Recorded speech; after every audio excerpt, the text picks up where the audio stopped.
नमस्कार, आप देख रहे हैं श्री नारद मीडिया। सीवान शहर के सफायर इन होटल में सीवान की स्थापना के 50 वर्ष पर आयोजित राजन जी महाराज की कथा आयोजन समिति की बैठक पूज्य राजन जी महाराज के साथ मंगलवार को हुई। बैठक को संबोधित करते हुए पूज्य राजन जी महाराज ने कहा कि जिले के स्वर्ण जयंती पर मुझे कथा कहना मेरे लिए सौभाग्य की बात है। इसके पूर्व समिति के सदस्यों ने फूल माला पहनाकर स्वागत किया, बुके और अंग वस्त्र भी प्रदान किया।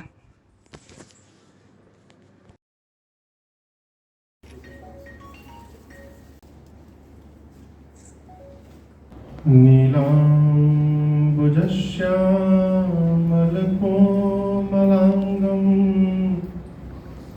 सीता समारोपितवामभागम्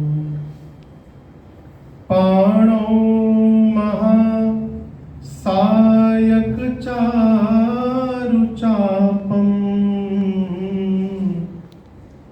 नमामि रामं रघुवंशनाथम्।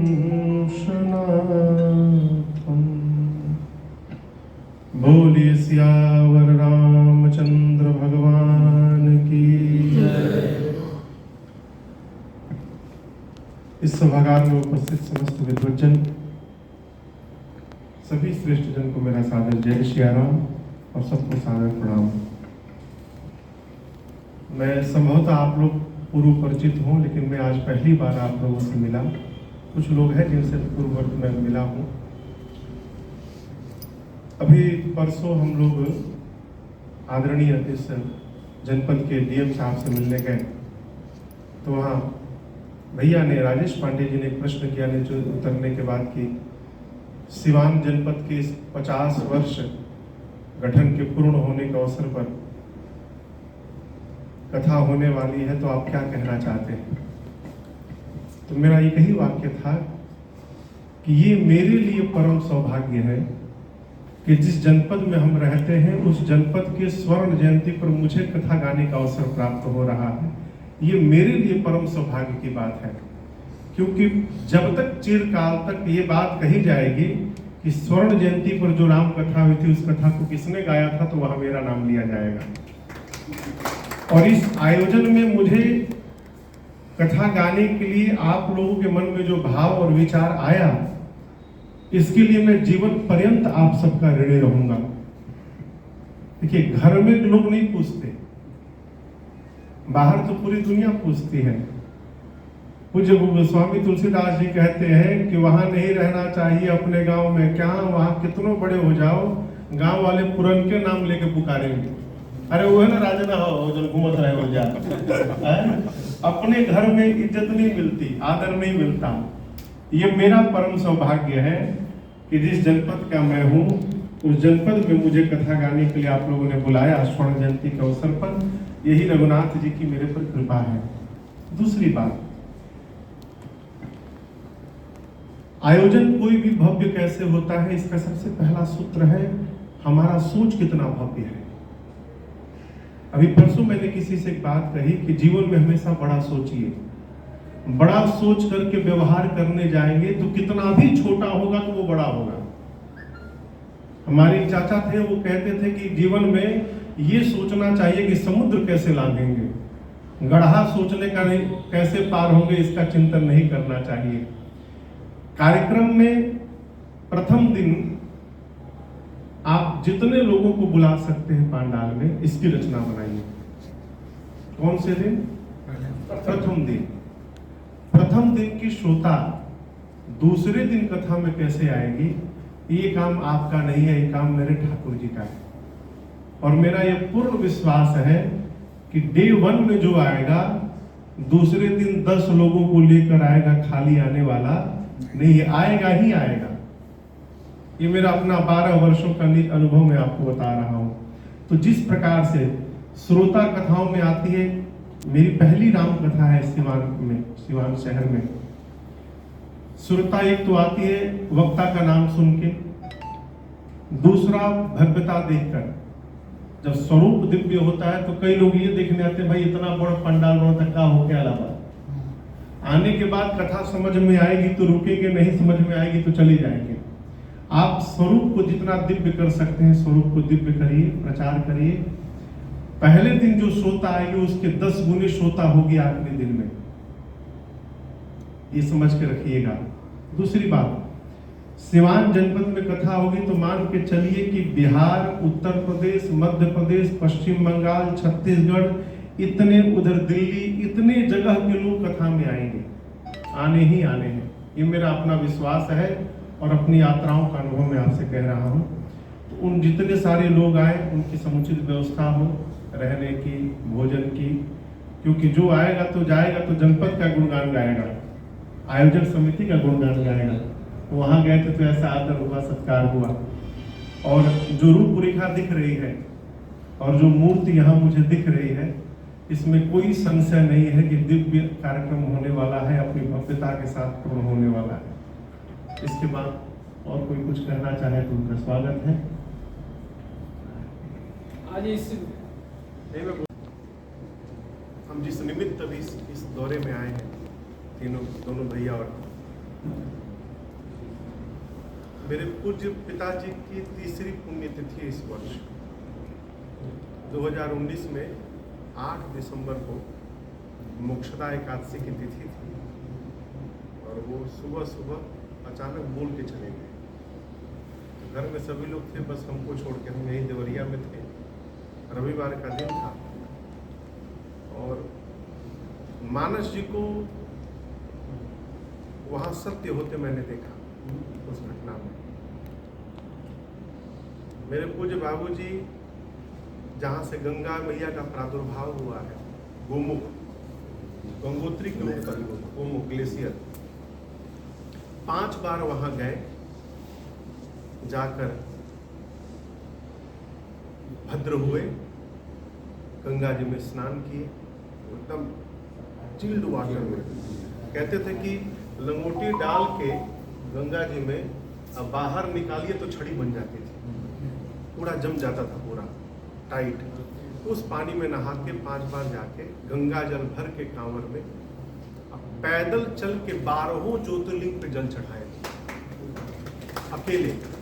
उस समय कोई साधन नहीं था, कोई मोबाइल फोन।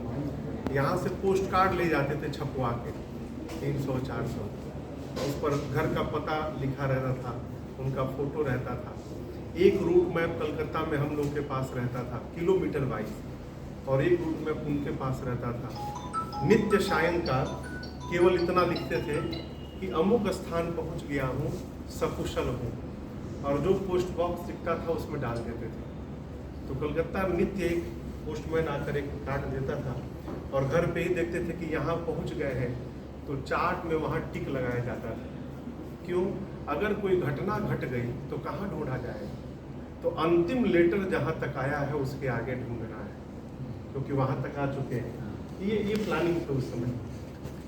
मानस जी में जब भगवान श्री राम ने रामेश्वरम भगवान की स्थापना की लंका जाने से पहले, तो वहाँ स्थापना के बाद वो महिमा गाते हैं।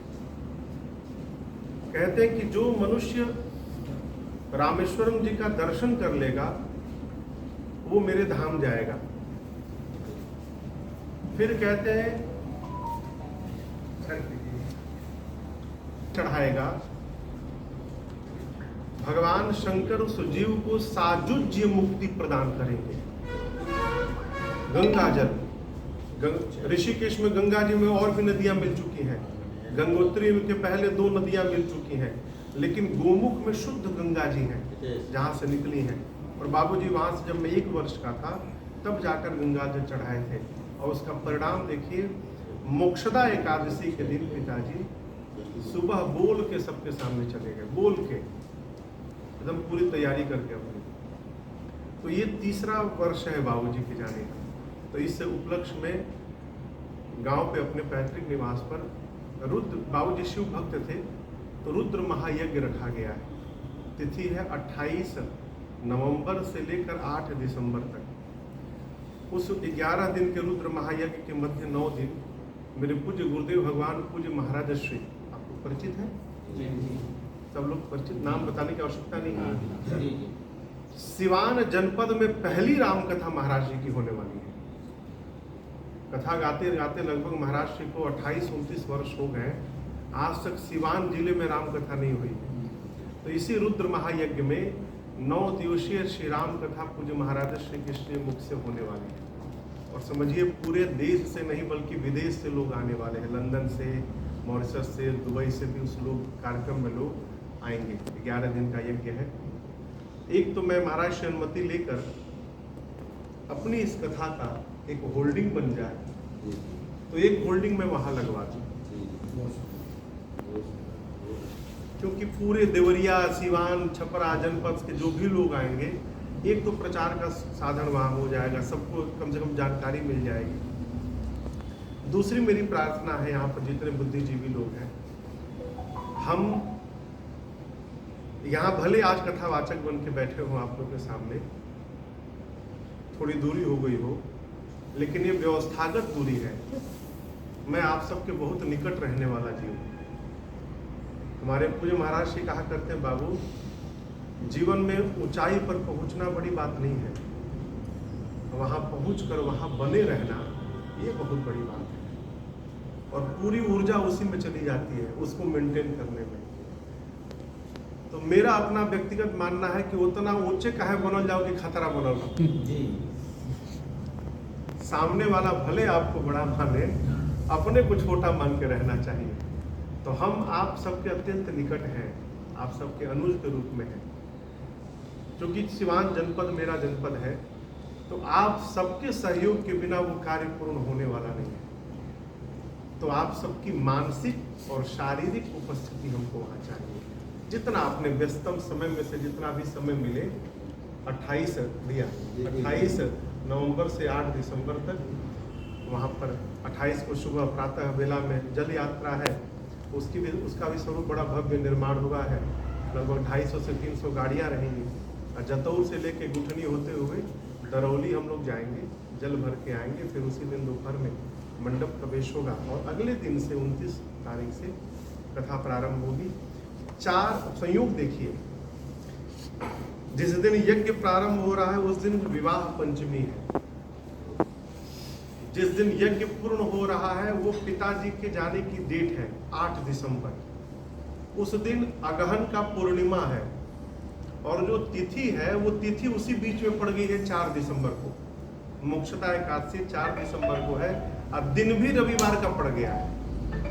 तो ये सब ऊपर वाले की रचना है। तो एक बाबूजी वहाँ 3 मंदिर बनवाए हैं, शंकर जी का, दुर्गा मैया का और हनुमान जी का। तो अपने मन में एक भाव आया कि शिव भक्त बाबूजी थे, तो क्यों न शंकर जी के सामने एक बाबूजी की प्रतिमा को स्थापित किया जाए। तो ठीक शंकर जी के सामने एक मंदिर बन रहा है अभी, और जयपुर में मूर्ति बन रही है बाबूजी की। तो हाथ जोड़े मुद्रा में शंकर जी के सामने बैठे हुए मुद्रा में वो मूर्ति का अनावरण 4 दिसंबर को मोक्षदा एकादशी के दिन होना है। तो उस दिन मेरा प्रार्थना है मेरी आप सबसे, उस दिन तो रहना ही रहना है 4 दिसंबर को। रविवार का दिन भी है, छुट्टी का समय भी है। समय क्या रहेगा मैं स्वयं आप लोगों को अवगत कराऊंगा। तो ये मेरी प्रार्थना है। और एक आप फ्लैक्स बन जाए तो वहाँ पर हम व्यवस्था करके बात करके, जिससे प्रचार जितने लोग आएंगे उनकी दृष्टि पड़ जाएगी, एक बार तो एक सूचना मिल जाएगी। वो जो बोर्ड होगा